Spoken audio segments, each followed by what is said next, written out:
Good evening once again. Welcome to UBC News tonight at 10 p.m. with me, Sharon Kyomugisha, Ssenyonga and Mugalu Mohammed on sign language. We'll take a look at the headlines of the stories today.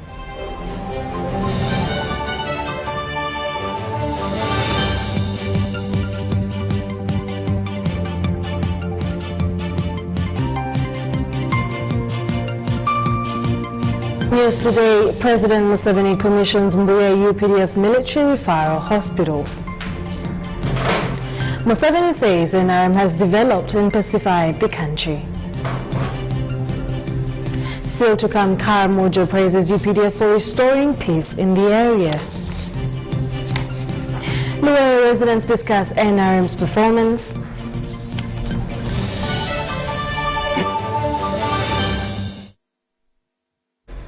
In our top stories of the day, President Yoweri Museveni has said Ugandans will no longer die or be allowed to die from outside countries.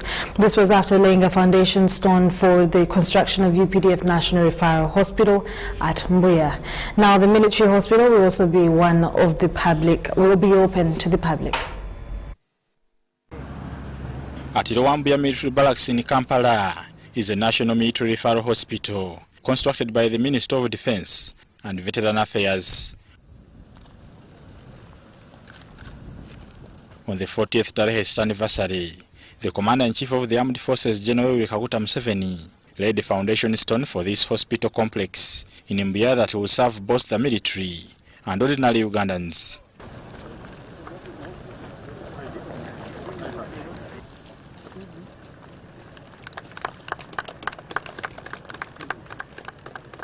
The construction of UPDF National Referral Hospital started in February 2018 and has 10 intensive care units, inpatients and outpatients departments, and other specialized units. The block we see here, the front one, we have the outpatient department, the dental, physiotherapy, neonatal dialysis, ophthalmology, ENT, and endoscopy.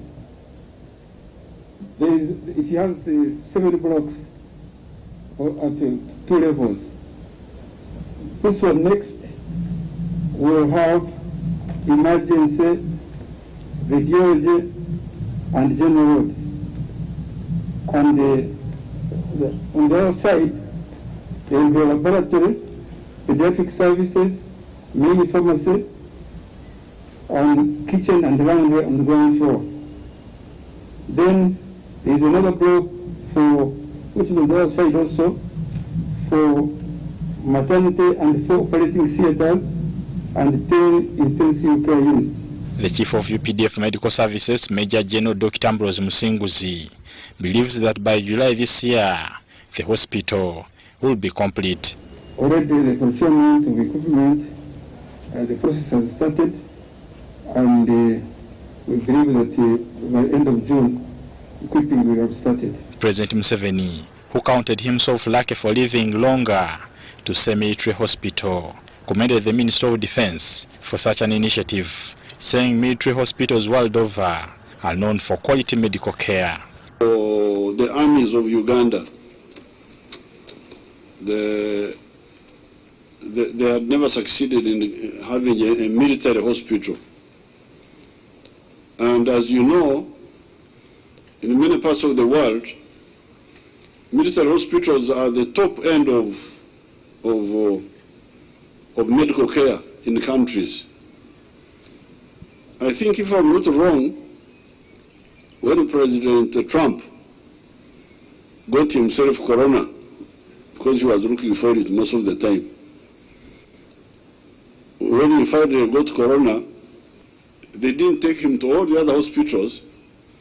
They took him to this, I think it is called Walter Reed Military Hospital. So that shows you, and he was cured. He was cured by the new experimental drugs which they applied on him.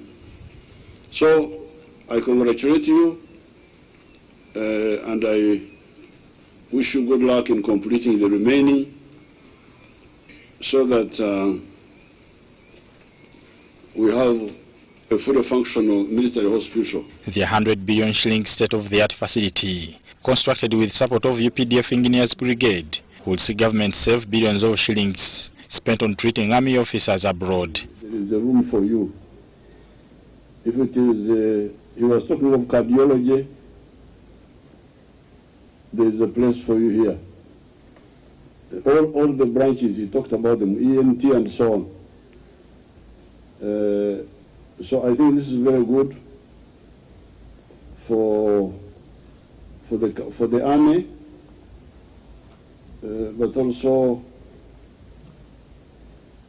for the country. The Uganda People's Defense Forces currently has a number of hospitals across the country, with the Bombo General Military Hospital as a referral hospital. The commissioning of Mbuya Military Hospital was the main highlight of this year's TAREHE SITA celebrations that was officiated by President Yoweri Museveni. Bernard Higa, UBC News.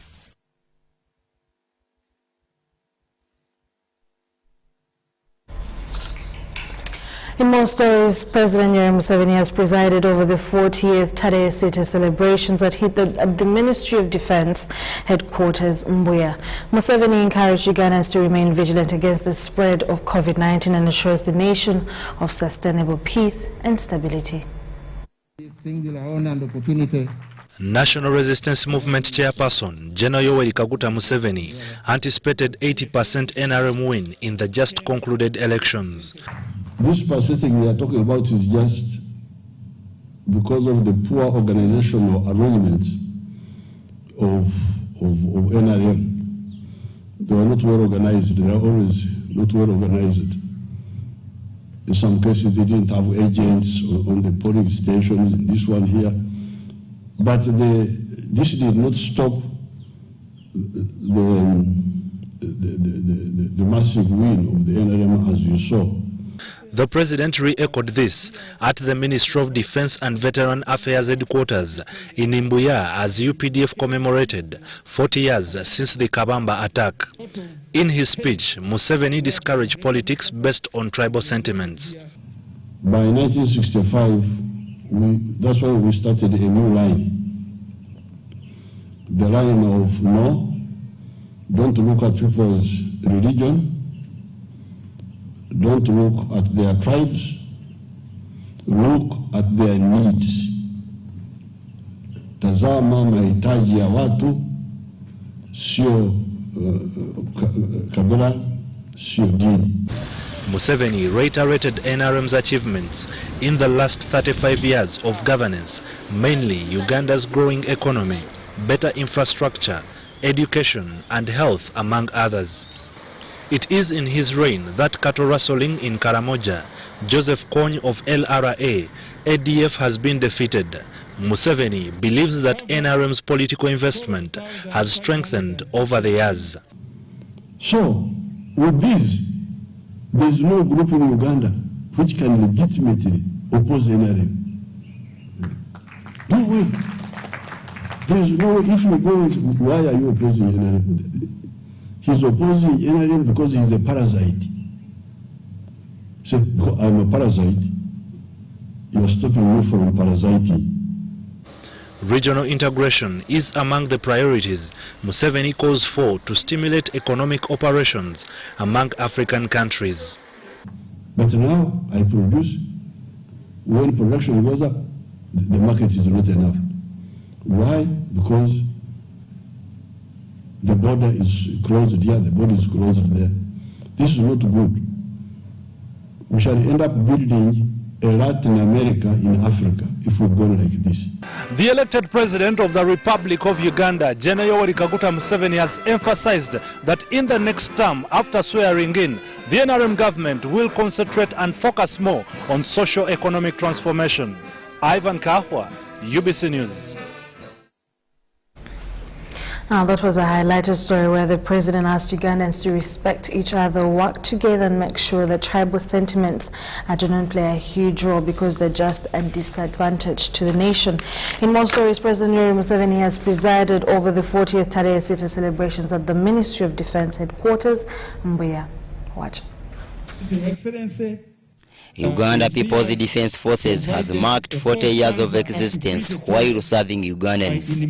The events that signified TAREHE SITA saw the commissioning of military museum in Mpigi.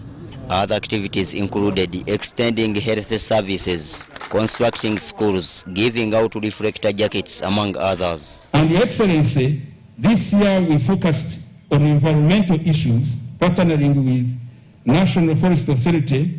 So far we have planted 50,000 trees, but we have a total number of 5 million seedlings, which we are going to plant when the season is right. The Commander-in-Chief of the Armed Forces, Yoweri Kaguta Museveni, extended his gratitude to UPDF for the discipline and professionalism emulated while serving Ugandans. That's what I was telling members of the judiciary the other day, that even if you don't have everything, because a poor man must also defend his home. And therefore it is not a surprise that UPDF has taken the leading role in peacekeeping missions such as AMISOM in Somalia, and UPDF is also very active in regional defense security organizations such as the East African Standby Force, the Great Lakes Forum on Security. General David Muhozi re-echoed the need to evaluate capabilities to consolidate resilience.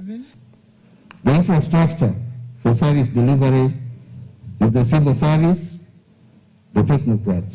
We must, however, be as tall as the government's national development priorities. Your Excellency, the UPDF is an assured partner in this worthy and critical venture of ensuring that the desired impact in service delivery is achieved. At the scientific celebrations, Museveni launched 2 books written by 2 UPDF senior officers, Colonel Charles Tisembo and Major General Katilima Fenehans. It's a pleasure to launch Political Uncertainty, Violence and Hope in Uganda. Sebira Andrew, UBC News. Well, congratulations to the UPDF for celebrating 40 years in existence and working. Thank you so much, Sebira, as well, for the wonderful story that highlighted today on all different channels on TV. In more stories, the Special Forces Command, SFC, has unveiled a statue for President Yoweri Museveni ahead of the 40th TAREHE SITA celebrations. The function to unveil the statue erected at the SFC headquarters in Entebbe was presided over by the SFC Commander, Lieutenant General Muhoozi Kainerugaba, and witnessed by the Russian Defense Attaché Colonel Alexander Grigoriev and his assistant Lieutenant Colonel Tarasov. Now, Muhoozi Kainerugaba, who also doubles as the senior presidential advisor on special operations, asked other UPDF services to emulate the Special Forces Command and erect monuments for future reference by generations to come. General Kainerugaba applauded the Russian Defense Attaché to Uganda, Colonel Alexander Grigoriev, for the special friendship between the two countries. Present at the same function was the Joint Chief of Staff, Lieutenant General Joseph Musanyufu, Deputy Commander of Special Forces Command, Brigadier General Peter Kandia, the Director of Personnel and Administration, Colonel Felix Buzizori, among others.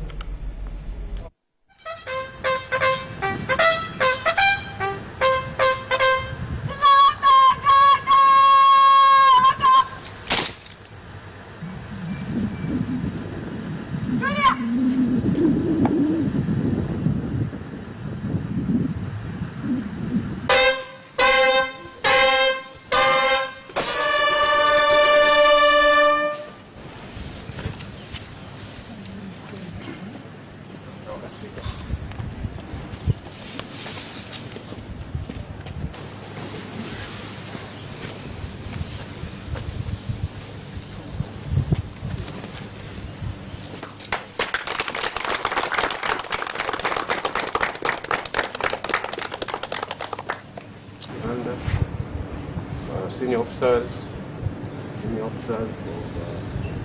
SFC. It's my great pleasure to unveil this statue of our leader, our great leader, Yoweri Kaguta Museveni, as part of our TAREHE SITA activities.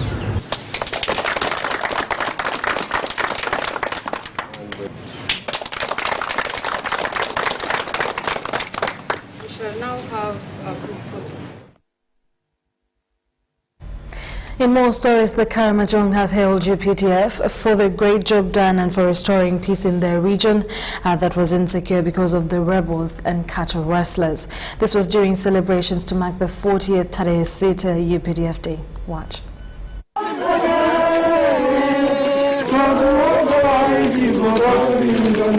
Before the NRA took over power, a lot of atrocities were being committed, mostly in Karamoja. The people of northern Uganda were challenged by wars, mostly from the rebels who had interests of overcoming the regimes. Northern region had never attained peace, coupled with majority of civilians bearing guns in each household for self-defense. During TAREHE SITA celebrations, the Karamojong appreciated the great work done by the Uganda Army to bring back peace in the region. The army is developmental, the young people, to educate them on how to survive. The NRA, UPDF itself, has brought a lot of peace, excess peace. People are moving, people are doing everything necessary. It's because of the peace that we have, that we achieved in 2007 after the disarmament exercise was conducted, where people who had illegal guns were disarmed and the peace started coming. Because otherwise people were fearing to come to this region because there was a lot of road atrocities. The government, the UPDF took over when the NRA government came. They supported school children. They were giving us hope in the school. They were providing us with transport, and they really gave support. We are secured. We stopped sleeping in the bushes. Even the issue of transport been reduced. Because those days we used to go on foot, and yet we are there and meeting the insecurity on the way. We've really created peace in Karamoja, which has really been a big problem. They have disarmed the Karamojongs who have been owning illegal guns, whose illegal guns claimed a number of lives and even destroyed a lot of property. But because of the involvement of the UPDF, we have been able to receive peace and everybody is living peacefully. A battalion commander in Karamoja region painted the picture of the situation before the intervention by UPDF. Now, what happened in this region of Karamoja?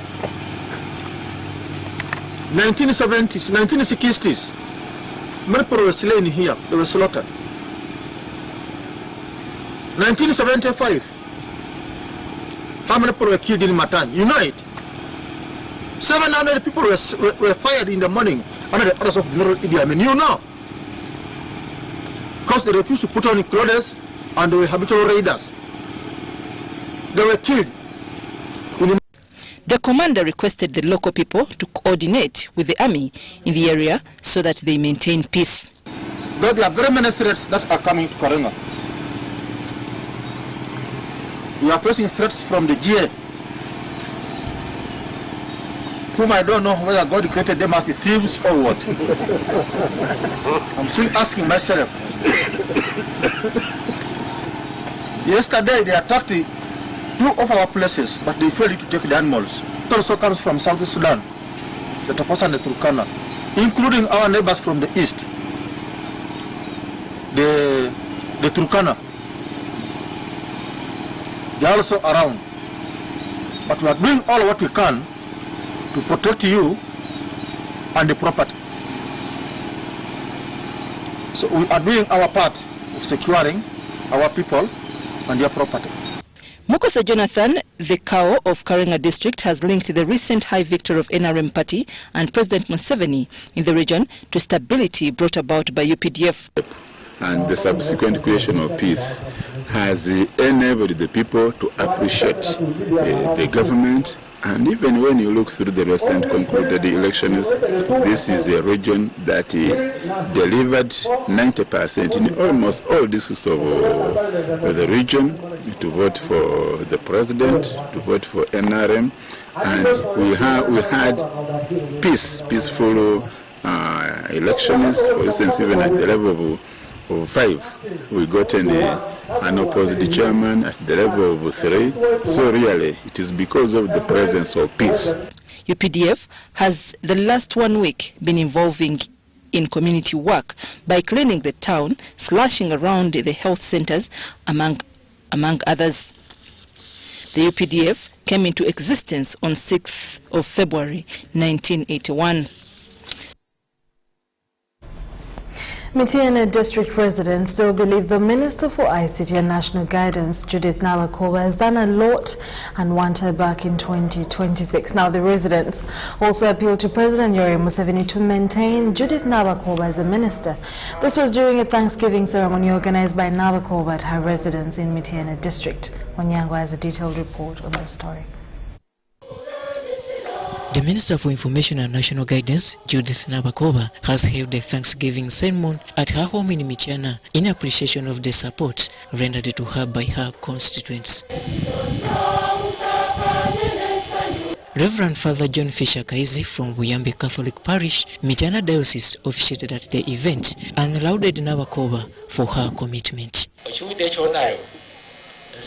Great leaders are people who have no problem with serving others if that is their lot in life. Great leaders do not let praises go to their head. They are humble enough to know when it is time to serve again. Nsaba, totunyigira, tochawa kutuweereza, sigala ng'oweereza yadde nga jurisdiction obuulyawo egenda kukendeera. Kaizi, however, openly faulted the voters of Mityana for failing to wholeheartedly vote for Judith Nabakoba in the recent elections. Netukola ensobi kubanga ne mu kiragaano ekikadde era abantu bakikola ne bajja bagamba Katonda nti ffe twagala ono y'ababeera omukulembeze waffe. Naye gye byaggweera nga bazze namugamba taase butuwe g'okoze eki g'obadde otusiimidde. After the Holy Mass, Nabakoba addressed hundreds of her supporters who were drawn from all corners of Mityana district. Kale bate mwamuwa kalulu naye nina okukkiriza n'essuubi era essaala nkyagisa President yakuwe kubanga obuyinza abulina. Amina. I have this strange feeling we can strategize and make a significant comeback. The return of Mama Mityana. Njagala okubasaba ebyokaaba tubireke tubiveeko ebyokwekubagiza. Abakyala b'e Mityana njagala okubeetondera. Bwabaawo ekitatambula bulungi timunsonyiwe. N'abaami b'e Mityana nammwe mbeetondera. Although she lost her seat, Nabakoba says she is satisfied and privileged for having had an opportunity to serve her people. Njagala okubeebaza obuwagizi bwonna bwe mumpadde mu bbanga ery'emyaka 4 n'ekitundu bye nkulemberedde Mityana. Nze nga Nabakoba sigenda kusenguka Mityana genda Kapcholo oba Ggulu oba Mbala oba Luddawa. Ndi mwana nzaalwa ndi mutuuze. Kaakati sirina gye ndaga. Her message was enticed by calls for unity, peace and service since politics is now over. Elections are done. We can't be in elections all the time. Now we need to look forward. What are we going to do in the next 5 years as people of Mityana? They need to look ahead and see that elections ended, but they have to work. Unlike other politicians who have chosen to halt their communal projects after losing their seats, Nabakoba says she will continue serving her people. Whatever service I brought to Mityana on personal grounds, I brought those services because there was a gap there was a need, there was a challenge. And those challenges haven't been filled either. So I would think that the things I brought to Mityana, they are going to serve the purpose which they have been serving. Although Nabakoba remained sober and relaxed, her supporters couldn't withstand the temptations of saying goodbye to her.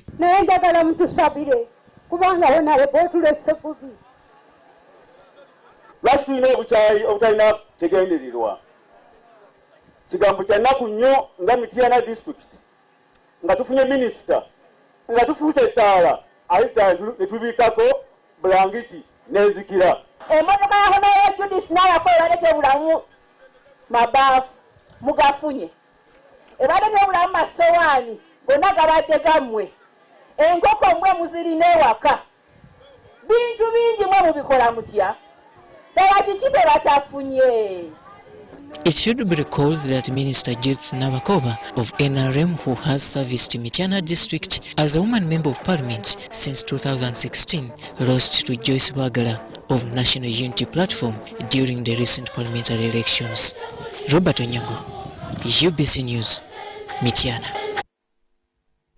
You're still watching UBC News tonight. In more stories, the Archbishop Church of Uganda, His Grace Reverend Dr. Stephen KAZIIMBA Mugalu, has appealed to government to prioritize the teaching of religious education in schools and institutions for proper upbringing of God-fearing citizens.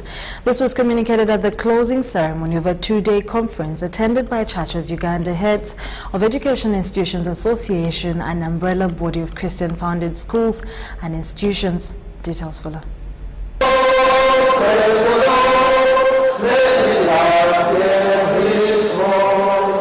Church of Uganda heads of Education Institutions Association teachers have celebrated their annual conference and set resolutions with an agenda of uplifting standards of education in Christian-founded schools. This was at a meeting held at Uganda Christian University Mukono due to the COVID-19 pandemic. The policy, I hope that the next provincial assembly can be able to give us a go-ahead with that policy, that all of us will be able to have a standard of home with our chaplain and other Church of Uganda expect us chaplains. Amongst the key issues they put emphasis on, proper upbringing of children as God-fearing people and their treatment while at school. We should have a school nurse, and this school nurse should be able to treat the common minor illnesses that students develop in the school. Trusted with the promotion of spiritual matters. We have a magnificent and fully constructed and consecrated church. While presiding over the closure of the meeting, the Archbishop Church of Uganda, His Grace Reverend Dr. Stephen Samuel Kazimba Mugalu, applauded the government for the efforts aimed at stopping the spread of COVID-19. He, however, said prolonged staying of children out of school could affect their future. Kazimba also called upon government to prioritize the teaching of religious education. Has brilliantly handled the matter on schools reopening in consideration of the pandemic control. I strongly recommend that the phased resumption plan should be expedited due to the prevailing eminent challenges of the prolonged lockdown. For example, in Nara, Chegeva, Chitigun, KASESE, and the Yantonde districts, there have been more than 2,372 teenage pregnancies during this lockdown. Also in attendance was the ambassador of Germany to Uganda, His Excellency Matthias Schoer, who pledged Germany's continued support to Uganda and asked parents to be good role models to their children. That your work is a very, very important and responsible work that you're doing. My work as a diplomat also entails a certain amount of responsibility, but you have the future of you have our future in your hands. You are shaping young people. And that is, I think, of the utmost importance. Kohea's points of foundation and agenda stem from creating cooperation between teachers and students, as the body director Reverend Paul Kakoza and body chairman Dr. Charles Kaigiriza say. We have been looking at how the head teachers can support the improvement of learning and the professionalism of the teachers. So that is one of the interventions of the church, but we have also been able to communicate through the diocesan education departments to the board of governors and the school management committees in different dioceses to call back the teachers and to prepare how they are going to orient them. Because you are aware that some teachers, much as the candidates have been at school, we are not called back. The annual conference helps us to compare notes about the challenges that we encounter as head teachers of these church-founded schools. And also it gives us an opportunity to extend the circles of our friends, thus enhancing our social capital. Ivan Juko, reporting for UBC here in Mukono. For the first time in the history of electoral democracy, the National Resistance Movement Party suffered losses in the Central Region, especially at parliamentary level. The party's top leaders are planning an inquest, which for us at UBC has started in the party's Mecca, Luwero district. Watch. As the National Resistance Movement Party plans a post-mortem to discover why Central Region turned against it during the latest parliamentary elections, we at UBC set out for Luwero to seek answers. The election went well. We had no much of violences, and surprisingly, the marker of NRM was turned red. We think people, they have their issues that are not worked on, and we call upon the government to seriously consider these ready painted areas to be worked to work on their issues, so that it enables the government to cooperate with the people and the political organizations or affiliations that took over the leadership of the maker of the NRM. Director of Planning at Ndeje University, Dan Bukenya, blames the NRM loss to the youth, who amidst all their incapacitations simply voted for change. So the youth voted overwhelmingly against overstay, and they are saying it is time now for them to take over. The challenge we have is that the youth who are agitating taking over, particularly in our rural areas, that they are not adequately prepared to take over government. And therefore, I think the challenge that the government has is to design relevant programs to address that issue of the youth. Senior politician and former minister Haji Naduli concurs with the issue of the youth, but in wonder of how people born during the regime charged against it. Therefore, when they really so check up by themselves, they don't see any. For their talk, they have been talking, to have been so promised, youth funds, youth what, but nothing is being seen. So that is how the president has really so got a chance to sectionize his people, through whom his money goes to what? To the people. It does not reach there. That was the spark of the anger. Lack of proper service delivery that isn't helped by the central government's derailing of its own decentralization policy is cited as key reason for end of an NRM era. During the campaign period, several cases of unrest were registered in Luwero district, where the security forces blamed for violence, which turned many against government. Musatu, Buna, Butano, Mukaga, Musanvu, Munana.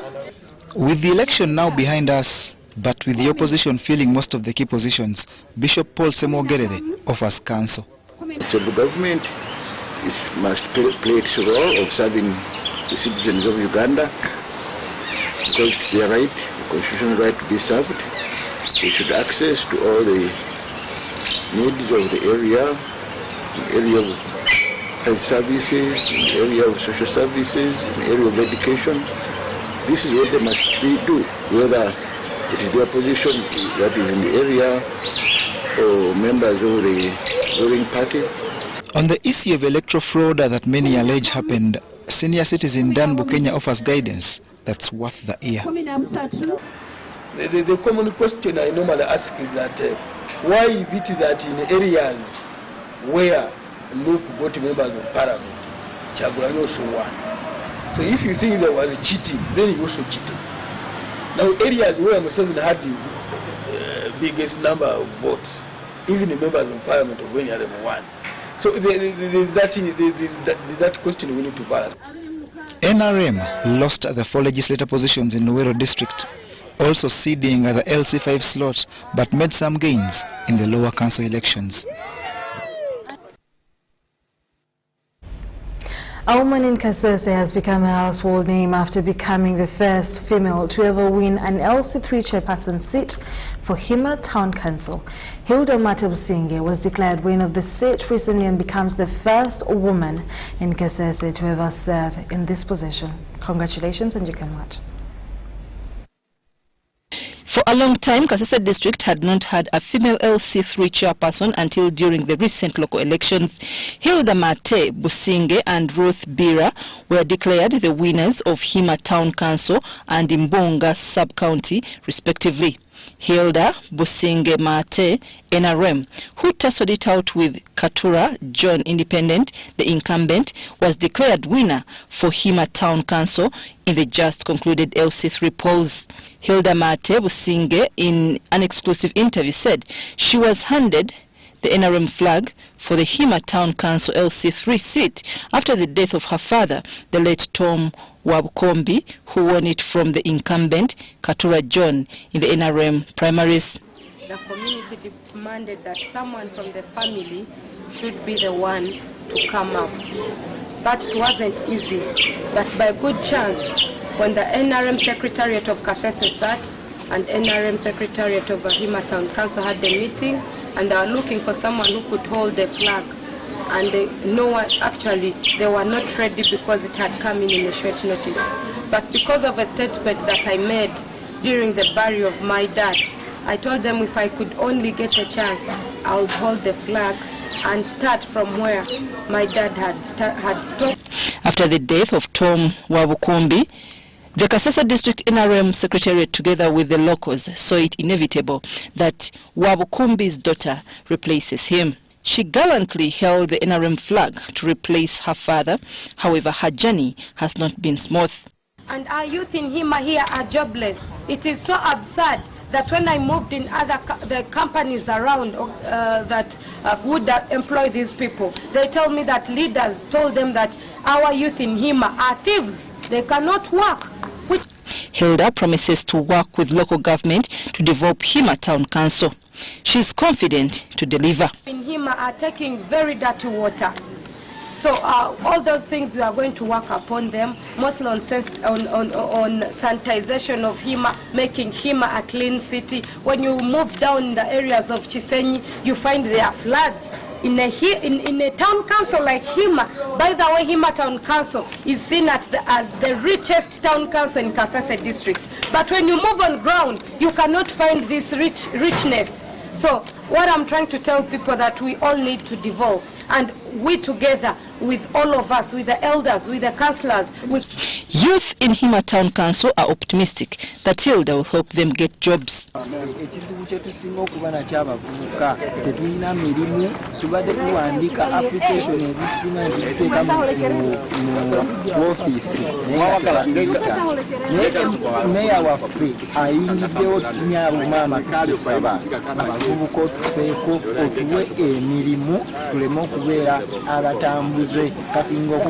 The presidential advisor for Rwenzori Affairs, Christine Muhindo, said it should be a lesson to other women in KASESE district that women can lead and deliver services to the community.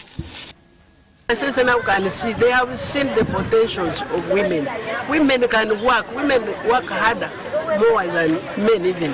We are your mothers. If we can bring you up, if we can make a home, a woman can make a home without a man. Now, why shouldn't he become a mayor? Why should she become a mayor? You have seen women ministers. We have seen we are here. Indeed, women can work and create great change in areas. Congratulations to her.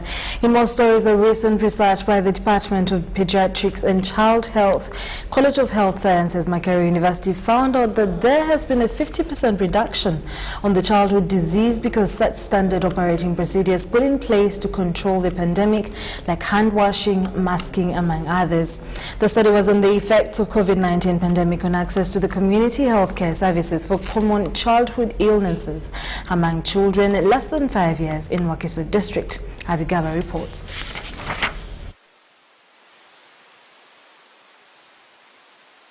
Access and utilization of health services for children, including immunization and management of common childhood illnesses, have been affected in the wake of COVID-19 pandemic. It is for this reason that the Department of Pediatrics and Child Health, College of Health Sciences, Makerere University, carried out research aimed at determining the effects of COVID-19 on the healthcare access among children less than 5 years, with a focus on the utilization of integrated community childhood management services in Wakiso district.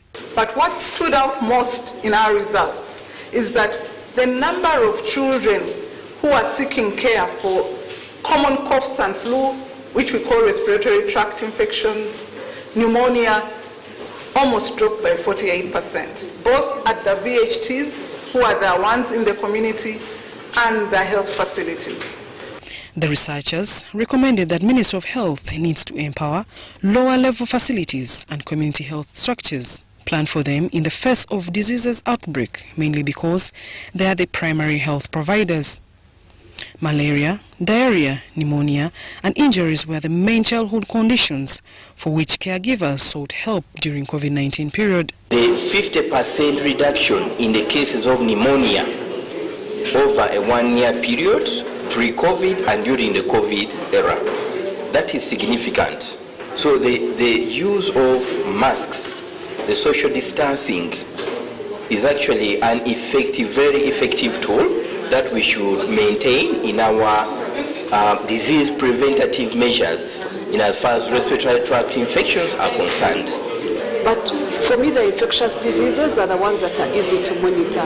But I want you to know that if we did this for every single district, we worked in Wakiso district, but we need to work in the high volume districts like Kampala. We also need to look at the lower, volume districts, the newer districts, to see if the effects are actually the same. Our study has actually, there may not be new measures, but what we have proven is that even as we are fighting COVID, we also hit another bud. We have, I think, reduced the risk of infections, of respiratory tract infections amongst children. The Ministry of Health adopted the Integrated Community Childhood Management Strategy aimed at reducing childhood morbidity due to common illnesses. These illnesses include malaria, pneumonia, diarrhea, TB and HIV, whose morbidity is reduced by ensuring timely and correct treatment of childhood illnesses at communities and early linkages to the nearest health facilities. Zahara Abigaba, UBC. Well, if it works, then please don't forget to wash your hands and mask while you're also working with children in different areas and to also fight COVID-19. In more stories, residents of Kawala Zone 2 in Kampala this morning protested over poor drainage channel in the area. This comes after one of the residents' children was swept away by the heavy rains and died thereafter. Kawala is one of Kampala's most congested residential area that is also largely unplanned. heavy downpour in Kampala this weekend caused death, left many people homeless and property destroyed. A water drainage channel between Kawempe Division and Rubaga Division in Kawala overflowed and leaving a child dead after water runoff swept him to death.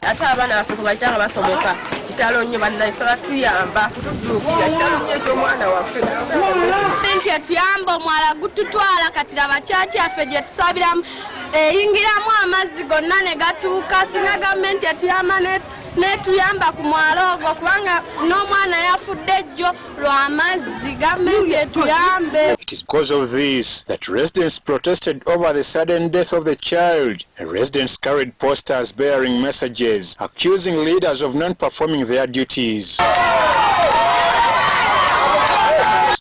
They demonstrated over their spoiled property and lives lost whenever heavy rain pours occur.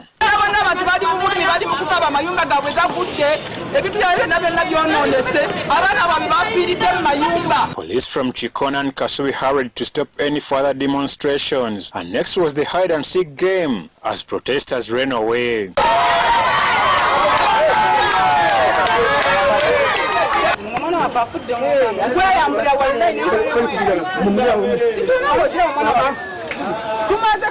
The area chairperson William Kisule criticized the Kampala Capital City Authority over the state of the channel that has over time claimed lives and destroyed property.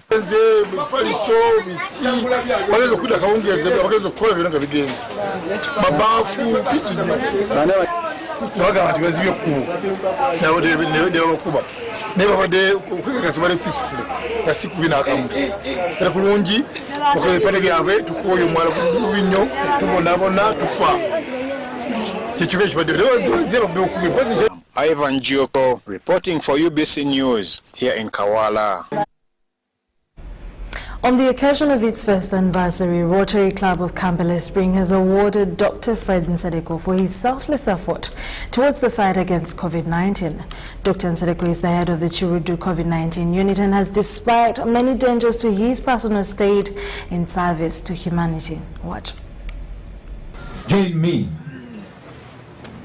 to honor a great son of this country. Please receive that award on behalf of the President and the members of the Rotary Club of Kampala Spring. Congratulations and keep flying high. For his service on the front line in the fight against COVID-19, Dr. Fred Nsereko has been rewarded by Rotary Club of Kampala Spring. And I pledge to do more to make sure that this award is not put to the dogs, and then to make sure that society gets to learn that you can do something extra about either what you do as a profession, in whatever profession, you can take that extra step to attain better service and satisfaction in society. Dr. Nsereko heads the COVID-19 unit at Kirudu Hospital and is a two-time survivor of the ailment, but despite that still continues unrelenting on his duty. Irrespective of the fact that I'm empathetic, sometimes I choose to put myself in the shoes of a patient. You can imagine not being there. You can imagine being there and you really can't breathe. It's really distressing. So I put myself in the shoes of these patients, and with that at the back of my mind, I do all that I can to make sure that they get well. That's what drives me. Second of all, the fact that I was a victim of COVID myself, and I got to know how it feels, pushed me to go an extra mile in service delivery for these patients, both medically but also psychosocially, to the point of having to counsel patients that are failing or those that are seemingly not getting better. So that's what has really pushed me. It's for that reason that Rotary Club of Kampala Spring, on the occasion of its first birthday, chose to honor him. January is a vocational month, and we always go out to look for someone that has been outstanding in service in society, someone that is not a Rotarian. So we have a team, a directorate that went out there to identify someone that has done extremely well in terms of service. Nsereko, a young doctor. I was very impressed how young he is. He has been at the forefront of the fight against COVID. He's really done something special. that people, you'll recognize that Rotarians here have recognized him, that it was not simply finding him in Chirudu, but he would follow up the patients, he would even get on a border, he would be able to counsel. So you can see someone who is serving, who is treating people out of love. And that's normally when you are a patient, that's all you need to make a difference. COVID-19 has affected more than 39,000 Ugandans, with more than 300 fatalities amidst a call for adhering to standard operating procedures to drop the numbers. I'd like now to call upon... You're still watching UBC News Tonight, but for now we'll take a short commercial break and we'll be back with business stories. In those we have Irish potatoes in Kisora and what the situation is and so much more.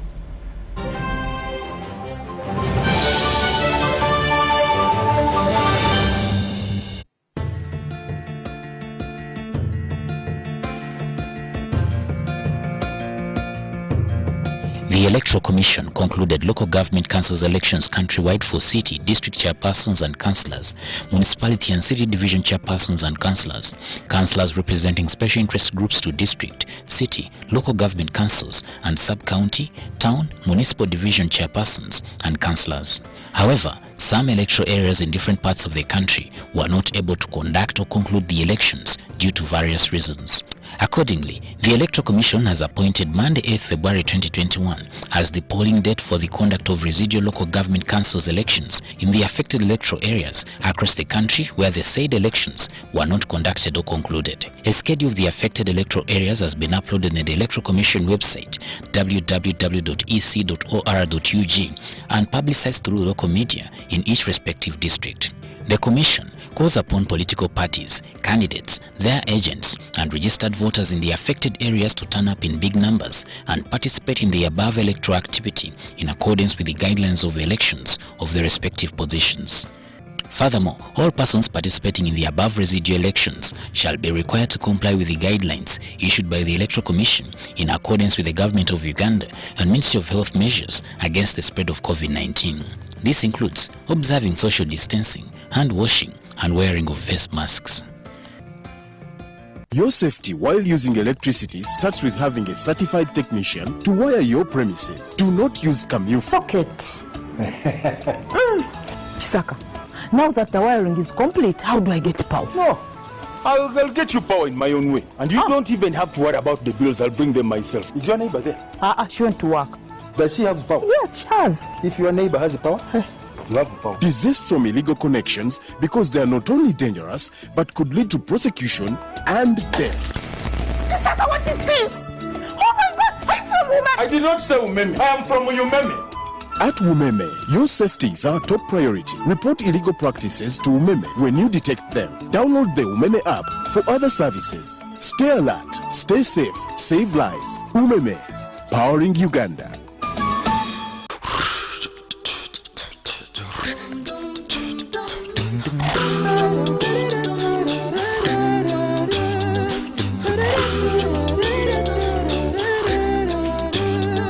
Hello, how are you?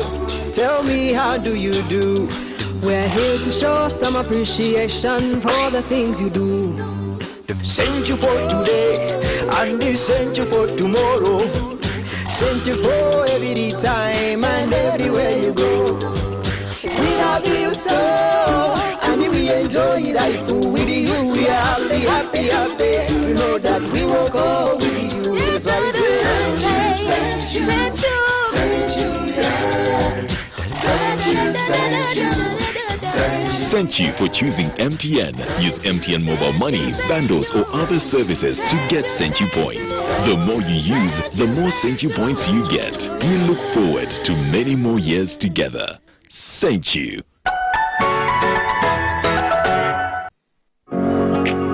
It's no secret that ICT makes learning easy. The strides made in our field could not be possible without it.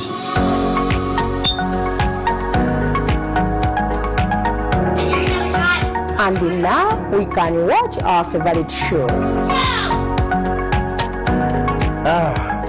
My radio is my best friend.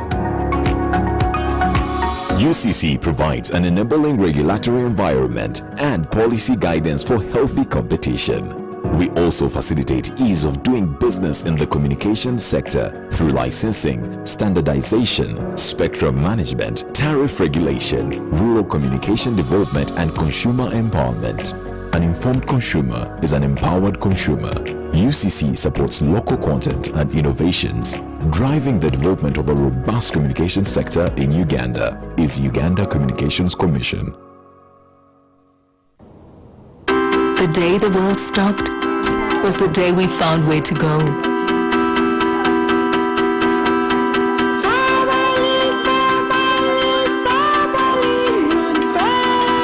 From now on, we are not going to leave anything on our plates, because we've learned to savor the moments that were always there, and they never tasted this good. You may have heard of physical distancing. This means keeping at least 2 arms length apart from other people at all times to reduce the spread of coronavirus. But why is it so important? Without physical distancing, each person infected with coronavirus will infect 2 to 3 others. Each of these people go on to infect 2 to 3 more, who each go on to infect another 2 or 3 people, and so on. Within a month, the infection will spread from 1 to 406 people. But if each person halves the number of people they come into close contact with, the number of infections drops dramatically. Each person would only infect 1 or sometimes 2 people, and each of those infected people would only infect 1 or occasionally 2 more. So the disease spreads much more slowly. In a month, the infection would only spread from 1 to 15 people. That's the power of physical distancing. Keep at least 2 arms length distance from as many people as you can to reduce infections and save lives. That way you protect yourself, the people you love, and your country. This message is brought to you by the Ministry of Health.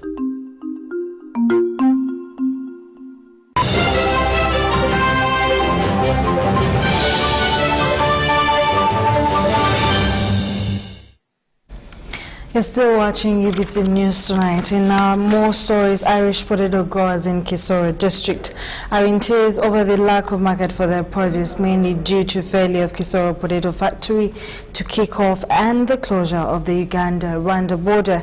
Kisoro is one of the leading potato producers in the country, accounting for over 40% of the total national produce. Irish dealers in Kisoro are finding it hard to get customers for their produce. In KAZIIMBA Irish market in Kisoro, a number of dealers were stuck with sacks of Irish potatoes with few or no buyers. Wilson Habiyaremye, one of the traders, said that a sack of Kinije seed costs between 160,000 to 180,000 shillings, while Rangume is at 140,000 to 160,000 shillings, but still there are no customers.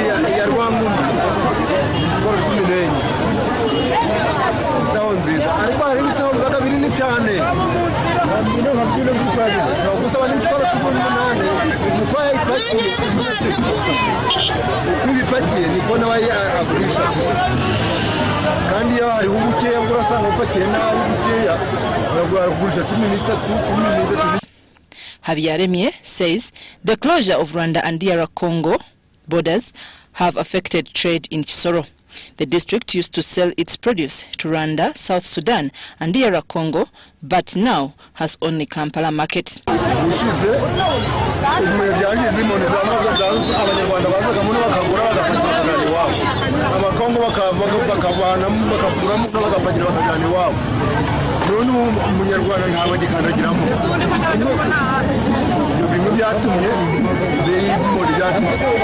Irish dealers have put all hope in opening borders.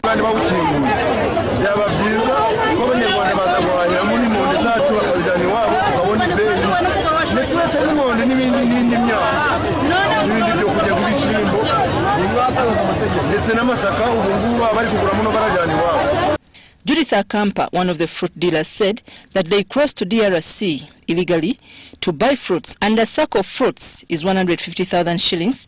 This also takes time to be sold off. She asks government to open the border so that they can resume their business normally.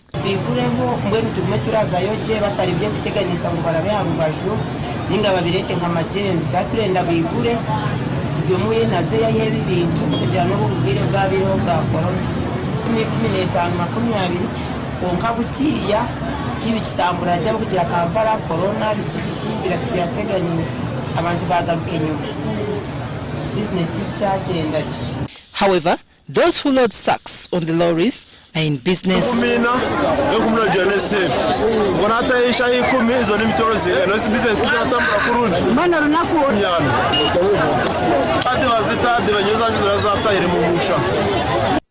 A bunch of matoke from Barara is sold in Chisoro at between 20,000 to 25,000 shillings, while one from DRC and Busanza in Chisoro district is sold at around 30,000 to 35,000 shillings.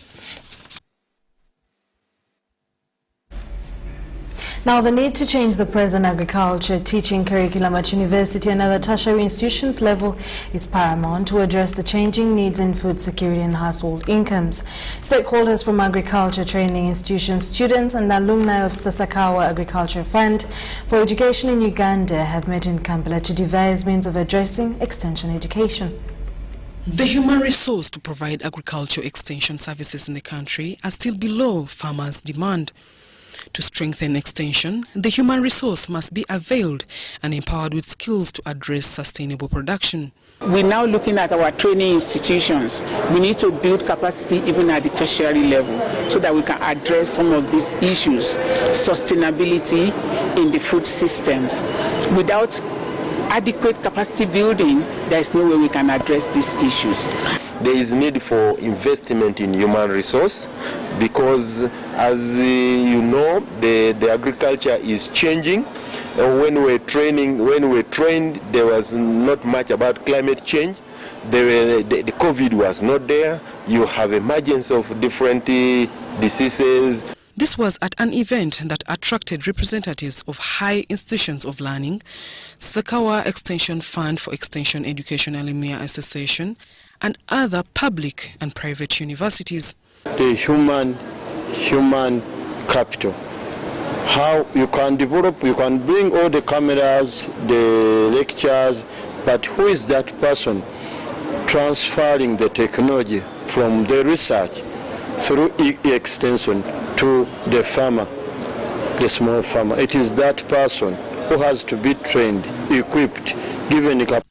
Sasakawa Africa Association has developed a model for capacity strengthening of extension workers for effective advisory delivery system that awaits scaling up across Africa. At Sasakawa, we have resorted to giving funding to the universities where we know skilling the extension workers makes it easy for you to reach more farmers. So Sasakawa is putting in a lot of money there, working with Makerere University, working with all these universities. So that's why Sasakawa is putting money there, knowing that the skill part of agriculture is very important. Agricultural extensions and advisory services are therefore under pressure to make difference among smallhold farming families. The pressure creates new demands for agriculture education, including appropriate curricula, modes of instruction and delivery of education. This report was compiled by Douglas Setumba. The National Union of Drivers, Cyclists and Allied Workers Union have petitioned the Speaker of Parliament seeking support to resume operations of the interstate bus services that were closed due to COVID-19. The Union Secretary General says ever since the lockdown in March last year, the interstate bus services have come to a grinding halt with no single service operating due to restrictions. Details for that. In the wake of COVID-19, private bus operators in interstate bus services are not sure when they will resume operations. The National Union of Drivers, Cyclists and Allied Workers Union are now demanding that Parliament reviews the preparations made ahead of resumption of interstate bus services. We made a petition to the Speaker of Parliament about the interstate buses which are still on lockdown. These buses have stayed low virtually almost now a year. They are down. and the workers are really suffering. There is no job, there is no employment, there is no money. Even their bosses cannot sustain them. On the side of the employers, these buses are always got on road, and the buses are really getting worn out. The tires, the engine, everything is rusting. So our cry is that we are requesting the government to really allow them to start operating, because the borders have been open, the airport is in operation, the passengers are really moving out and in. So if you keep on the buses left on the lockdown, it is really very bad. Bus operations were halted in March 2020 when government closed border points and banned public transport to curb the spread of COVID-19. Because it's not the buses that carry COVID, it is human being. So if the trucks are coming, the trucks are entering in and out, then our request to the speaker is that the buses are also allowed to work, so that our members get jobs and get money for survival. The government, on behalf of my fellow workers, please think about the thousands and thousands of people who are not working. It was yesterday we heard that some students are going back in addition to those who are there already. Some of us are parents. These workers are parents. They have children, school-going children. What are we going to do? They are going to open schools and then you sit behind. Our children sit behind, they continue sitting. On top of the problems we are having now, the fees problem is also coming. So we are requesting the government to help. Please, those responsible Minister of Works and others, help us, open for us, let's do the work, just like others. Listen to our cry and open for us the routes, the interstate routes, because we are dying, our children are starving, we have no school fees, so we are requesting the government to listen to our voice and at least run helping us to open up the routes so that we start our routines. The manager, Namaiba Bus Terminal Nelson Sekandi, says they are ready to ensure bus officials adhere to strict compliance of the standard operating procedures put in place by the Ministry of Health. So our appeal to government is, we as the management of Namaiba, we are very ready to follow the SOPs, just the way we've been doing to these local buses. We have the sanitizers, we have the temperature gun, we've recently brought the machine which helps us to sanitize in case the big number of people around the time. So we're asking the government to open the borders. We'll make sure that all these companies follow the SOPs. The transporters are worried about the massive loss in revenue and are demanding for a tax waiver. They said the complete resumption of service will cost the operators a lot of money to undertake maintenance and repair works. The emerging challenges on the labor market and the scourge of COVID-19 pandemic are straining labor unions to offer protection to a bigger number of workers, most especially in the informal sector.